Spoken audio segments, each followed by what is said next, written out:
So I saw the movie Buddy not too long ago, a couple days ago at the AMC Screen Unseen, and I want to talk about it because it's a really interesting movie and I think a lot of people should see it, but it's not going to have as much hype as something like Backrooms or Obsession, even though it's in the same vein of internet horror turned into a feature film.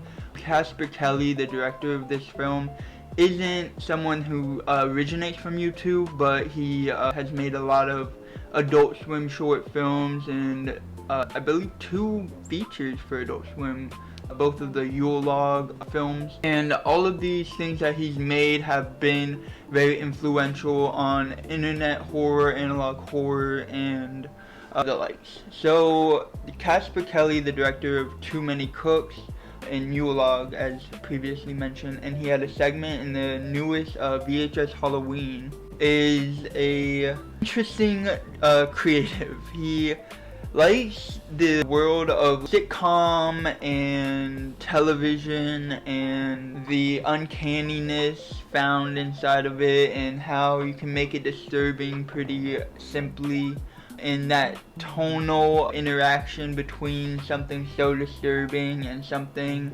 that is as wholesome seeming as like a sitcom or a children's show. Because his previous short film, the one that he's most famous for, Too Many Cooks, is a similar premise to this. It's about a sitcom gone wrong instead of a children's show. But if you like Too Many Cooks, you'll definitely dig this movie. It's very much in that same vein, but it's more fleshed out. There's a world behind the concept, behind the television show. So if you're interested in Casper Kelly, you'll definitely like this. Essentially, Buddy is about a children's show where the children are trying to escape the children's show. The children's show is presented as an alternate reality as opposed to something that's filmed and shown on television. And since it's this alternate reality, these children that are part of the cast are trying to escape the show, and Buddy the Unicorn is basically the villain that's not letting them escape. And I thought the first act was absolutely phenomenal.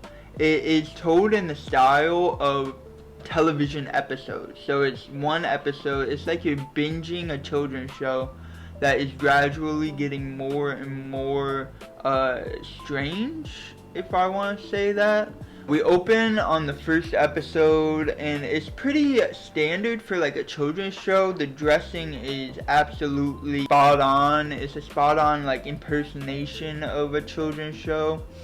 And the first episode is pretty normal until the very end of that episode, and then from there the second episode begins and there starts to be like a mystery that unravels, beginning with that second episode. At least for the children, you are kind of aware of what is going on, but you're following the kids who are discovering this kind of mystery that they're trying to uncover surrounding Buddy the Unicorn and his maybe less than kind, more malicious intent. So we go on to the second episode and the third episode, and I think it's either 3 or 4 episodes that it makes up the first, I would say, like 20-25 minutes of this film. And this segment is, again, phenomenal. Like the unconventionality of it being television episodes, right? 1, 2, 3. Theme song, end credits, the works.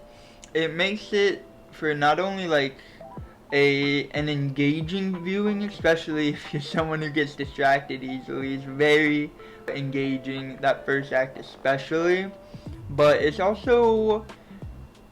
interesting format to tell this story through, because if he wanted to continue this format throughout the whole film, he very much could have, because the first act is not depriving you of story in favor of the form. It's giving you the story through these episodes. It's doing it in a very interesting way, just because the form is providing a counter action between the disturbing events of the episodes or of the film overall and the actual format of the episodes. But yeah, the first act is also amazing because you start to notice that there's like hundreds of puppets, and that's obviously an exaggeration, but they're very well could have been hundreds of puppets. Like, I wouldn't have been surprised because there's just so many puppets. There's a couch, there's a mailbox, there's a backpack, there's flowers, there's clocks, there's so many incredible little creatures that make up the world surrounding Buddy inside this alternate reality television show.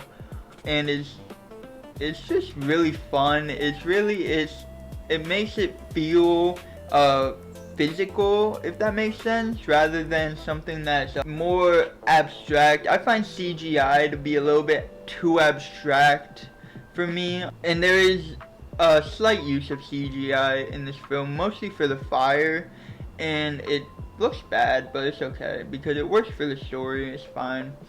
But yeah, just all the practical effects, they give this really tactile feel to the film. It makes it feel like something that these characters are actually trying to escape from, and something that they're actually trapped in.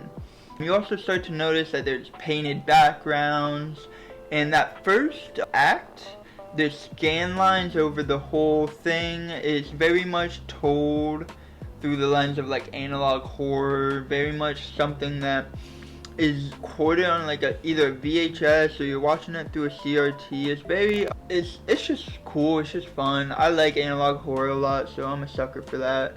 And then the second act comes and it begins to introduce a lot of lore building behind how this alternate reality television show is actually affecting the world, and how the people affected by this television show are dealing with the consequences of what's happened. And Kristen Milioti from How I Met Your Mother is in this movie, and she does a bang up job. She does amazing. She is very much given some iffy dialogue that she just delivers great. So I have no complaints about her. I think Topher Grace plays her husband. He was fine. He was good. He's very much made out to be kind of an asshole, and he is, so I guess that works out pretty well. I was very surprised by the child acting in this. They're good. They're not distracting. They're not phoning it in at all. They give really good, genuinely like terrified performances. Like, they actually look really scared, and that sells the scenes that it needs to sell. And especially with something like this where the children are essentially the leads of this film, this could have gone wrong very easily. But considering that these children are not only pretty gifted actors, it seems like, but that the director Casper Kelly had a handle on how to direct them in order to get not only the tone of this film right, but to get their performances dialed in. It's all very impressive. It's very, very cool. And then in the second act, besides the lore building, which involves Milioti and Topher Grace, the children go on this quest, I would say. They're going on a quest.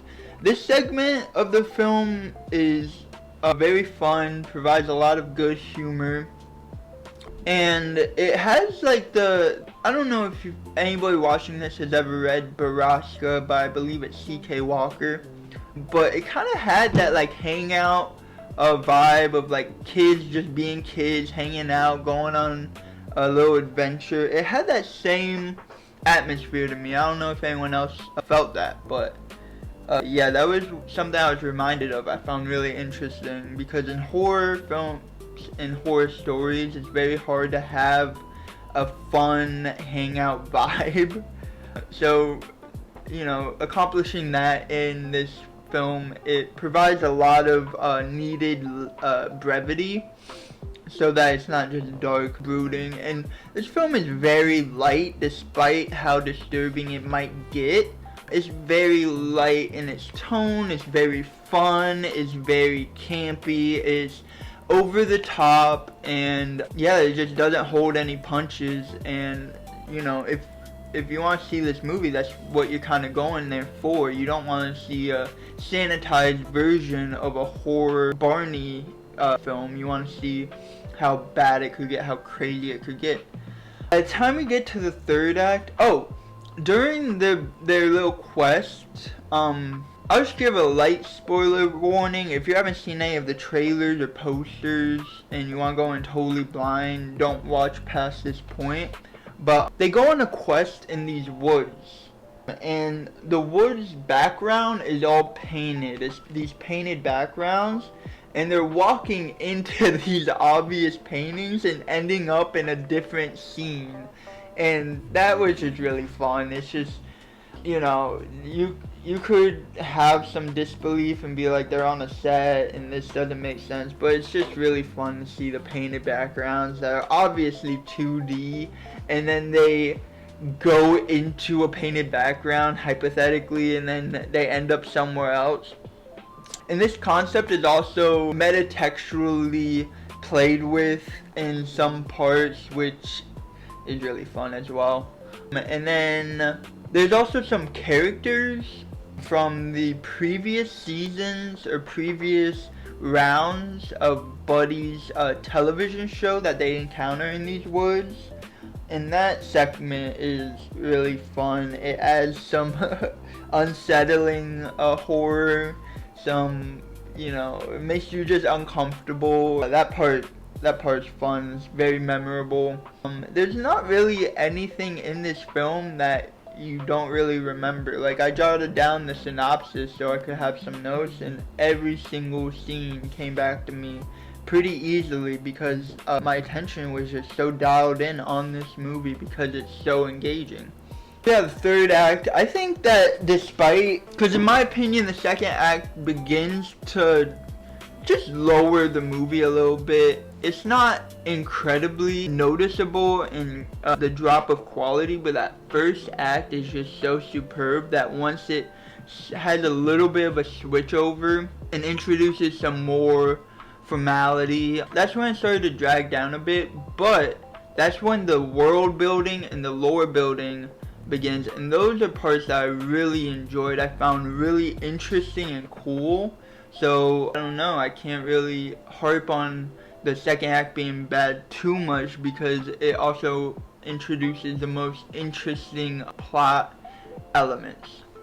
So yeah, in general, I would say that Buddy is really good. It's honestly, if you've been anticipating this movie, it's gonna be exactly what you want it to be. If you've never heard of this movie and the synopsis, the premise sounds interesting, it lives up to its premise and then some. And it also has Keegan-Michael Key playing Buddy the Unicorn, and he totally is unrecognizable. The voice is very funny, and he does a great job as the voice of Buddy the Unicorn.